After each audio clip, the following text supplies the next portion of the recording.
Welcome to the Twist News. I'm Erika Gray. And good afternoon. My name is Don Pravda. Welcome.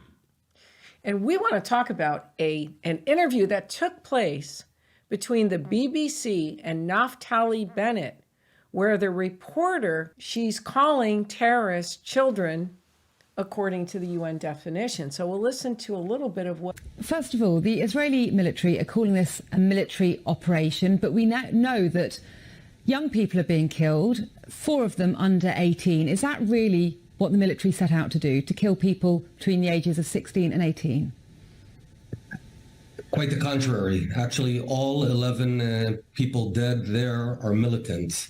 The fact that there's young terrorists that decide to hold arms is their responsibility. Look, at the end of the day, over the past year or so, we've had over 50 Israelis murdered, in many cases by terrorists that were sent from Jenin camp, armed, trained, and sent to kill and murder Israelis in Tel Aviv, Jerusalem, and across Israel. And Jenin has become an epicenter of terror. So we, unfortunately, had to enter this hornet's nest of terror and neutralize the terror. Otherwise, they're going to continue killing us. So in fact, all the Palestinians that were killed are terrorists in this case. Terrorists, but children. The Israeli forces are happy to kill children. You know, it's quite remarkable that you'd say that, because they're killing us. Now, if there's a 17-year-old Palestinian that's shooting at your family, Anjana, what is he? Under your definition, you are calling them terrorists. The UN are calling them children. I'm actually asking you, what would you call a 17-year-old person with a rifle shooting at your family and murdering your own family? What was your entire take of this broadcast? Well, it's slighting Israel. It's piling on Israel. Typical. Everything is wrong about the so-called Israeli occupiers, which is not true. As Mr. Bennett has stated, and he was the former Prime Minister of Israel. That's a rather major office he has held, one of importance. He understands what life. He has also explained he has been a military commander and the former Prime Minister of Israel. Very simply, as he has stated, if a 17-year-old is going to kill your family, then regretfully, there has to be a reaction. It's implied that for some reason Israelis are enjoying this. They are not enjoying this. Israelis do not want to partake in dealing with teenage terrorists, but regretfully, that is the world of the Middle East. That is the world of this very troubled area in the world in which Israel exists as a state, as a real nation, as a Jewish nation in the middle of this world known as the Middle East. It's not in the Midwest. And your commentary, Erika. The fact that she emphasizes that these terrorists, and she emphasizes children, that they are children, and that this is the UN definition of children. So in other words, the UN definition of children means that any terrorists who are toting guns are still children. And because they're children, they can shoot at you, they can kill you, they can shoot at your family. And because they are defined as children, you're not supposed to do anything as a government. Isn't that what she is saying to Israel, to Bennett? Sadly, but you know something? What other nation is training 17-year-olds to be terrorists, to take up arms and harm another group intentionally?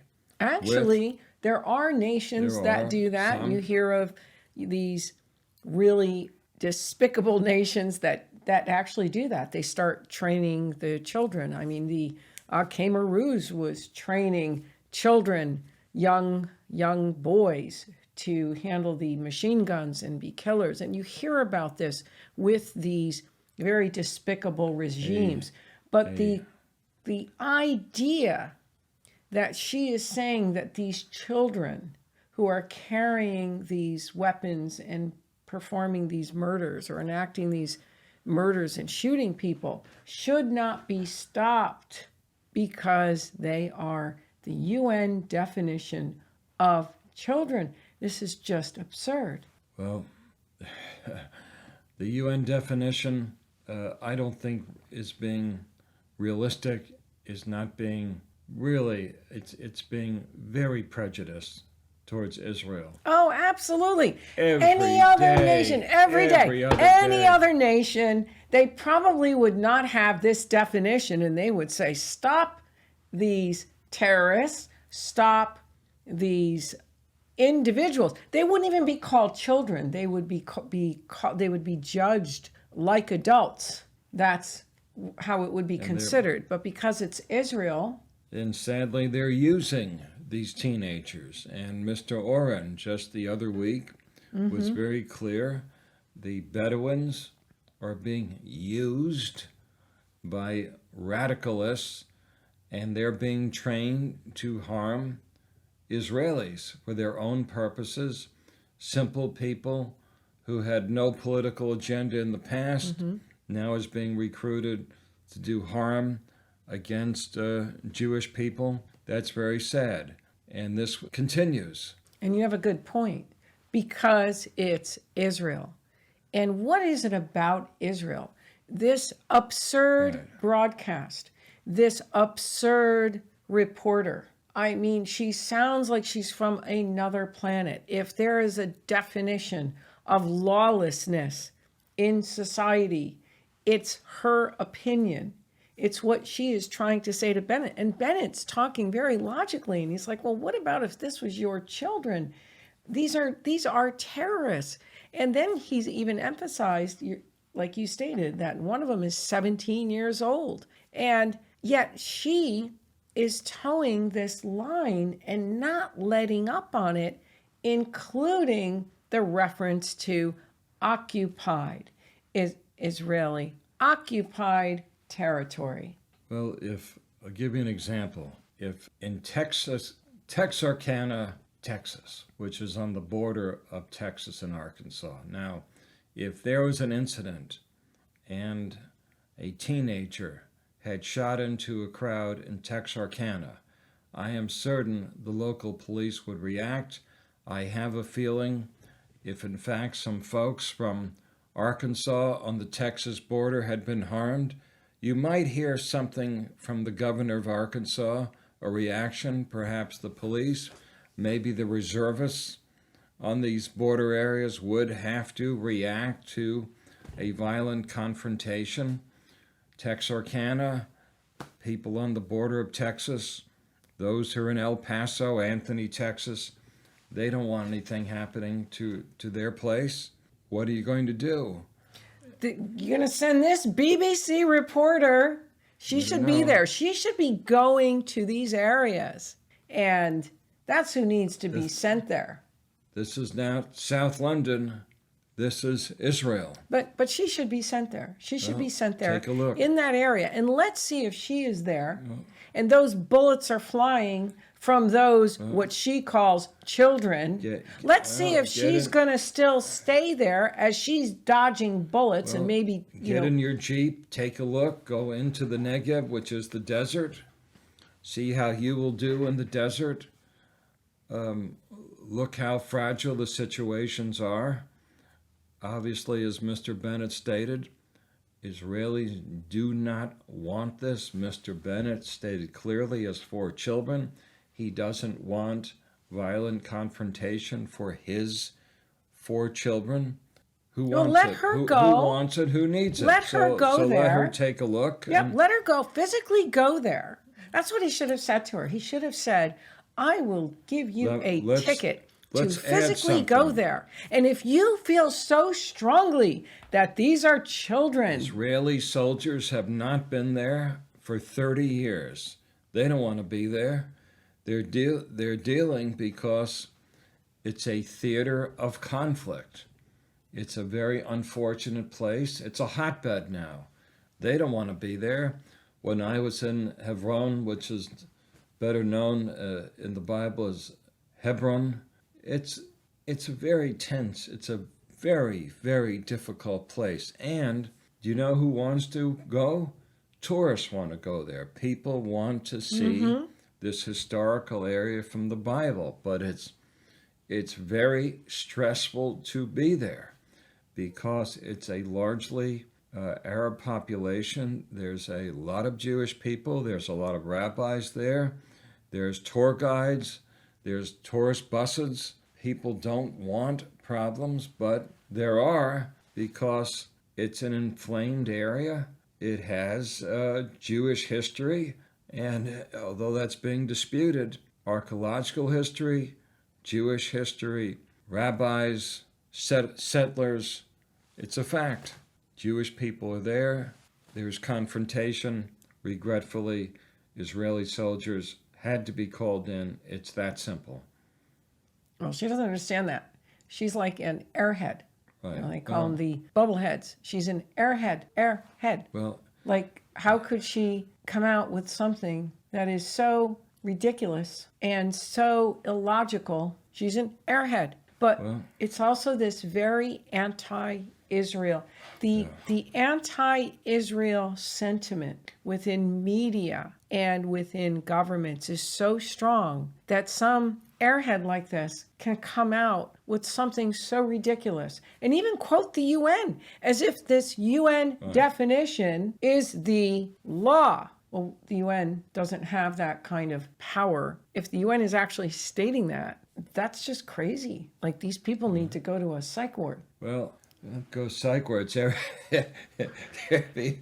There'd be a lot of people in this ward because that's every day, people in the Erika. There's ward. a lot of The criticism. UN maybe should be renamed. Well, yeah, UN. Well, I have something else to say, Mr. Mayor of New York. Do we have to continue paying for the UN, all the security, the overtime? It takes a tremendous amount of effort. It's a burden on the city of New York economy. It's a burden on the police to have to deal with this. And they're all a bunch of airheads. Airheads. Seriously, she's quoting as a journalist. She is, first of all, she's coming out with something that's just totally absurd. And then she's quoting as if this legitimizes her crazy argument, which is just crazy. I mean, there's no other word for it. And I'm sure she's sending back the clips to some folks in England, and perhaps she's looking rather heroic to her constituency. I don't know that. But if what's that's really the true. constituency? It's obviously it's a- anti-Jewish. Bashing Israel, Definitely. bashing the Jewish people who are trying to protect themselves. She in wasn't Israel. even listening to what he was saying. He's talking about like serious terrorism that is taking place in Israel. And she's just like, but they're children. They're children. Well- Oh, you're harming children. Children. Oh. Children carrying AK-47s and blowing up everybody to bits. Oh, but they're children. Yeah, suicide bombers, young people who are being used, simple people who are being used. But they're not, by- they're teenagers. These are That's right, teenagers. used by The some UN terrible definition, children. adults. Next thing, the UN definition will have anybody between the ages of 18 and 25 as children, just so that they can come on and bash Israel some more. And many of the folks like this, they're making their careers out of this kind of rhetoric. It's And the just getting highlights are being- bizarre. It's bizarre. It's like part of the bizarre make-believe world It's that these people, I think, strange live in. time. It is. It's very, very strange. I mean, to come out with something. And she's with the BBC, which has a lot of respect, and sounding just like she's got air in her head. Well, I think she has an agenda. She's very focused.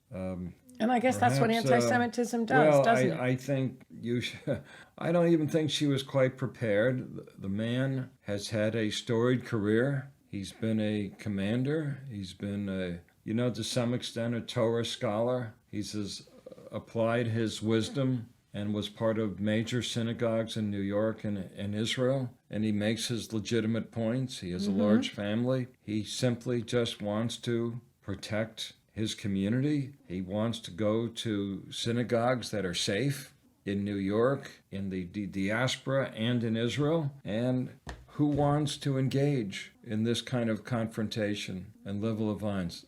Jewish people don't want this. Mr. Bennett doesn't want his family or friends in it, but what choice do you have when a teenager is aiming a gun at your head? I think a journalist like this, if you really want to call her a journalist, probably they probably sit around and come up with this kind of crazy stuff, because what they're really doing is taking shots against Israel in any way, shape, and form. So there's probably some kind of a campaign, and they figure, well, if we call the terrorists children, we're going to turn public opinion against Israel even more. And she's totally ignoring anything that Bennett has to say, with all of its logic and reasoning of what he has to say, and just coming out with these statements that make her sound like she's just an airhead. Well, let's go back to the PLO, Chairman Arafat. The media seems to turn to the 67 war. They want land returned pre-67 borders. But PLO, when are they being formed? When are they coming out unto the world? 64, 3 years before the 67 war. All the things Israel has to do. This was before 67. This is before 73. And let's go a little further. It's from 1948 to 73, only 25 years later, and already they're bashing Israel, and look, does Israel want to be in wars? There's just been a few, but 48, 56, wars of independence, and then had to defend its land and territory, 67, 73. Israel doesn't want this. They don't need it. Mr. Bennett doesn't need it. And you can see in the level of vitriol from this reporter from England. Outrageous. Yes, outrageous. And that's why we're here, to point out these outrageous opinions, broadcasts, and especially that are very anti-Israel. There was a certain man named Winston Churchill. He was informed that England would be conquered by Herr Hitler. He had some other thoughts. And he decided to devote his life to defending his nation. Well, I think that wraps up our show today. Be sure to check out our store, our Amazon store, the books of our guests, our recommended channels. Every time we have a guest, we recommend their channel. And Don, your final words. Well, thank you for your viewership during these troubled times. And I want to say thank you, and shalom, shalom, shalom, and visit Israel. And my final words, please listen to this BBC broadcaster's video and send them some kind of note and take a stand for Israel. This kind of reporting has to be stopped. This is dangerous. It's planting a seed with clickbait, because most people aren't probably going to listen, but they're going to see the headline of Israel killing children, and it's lies, it's anti-Semitic, it's hatred that's just spewing out of this reporter. And I hope we brought some light to it. Till next time, stay tuned for more.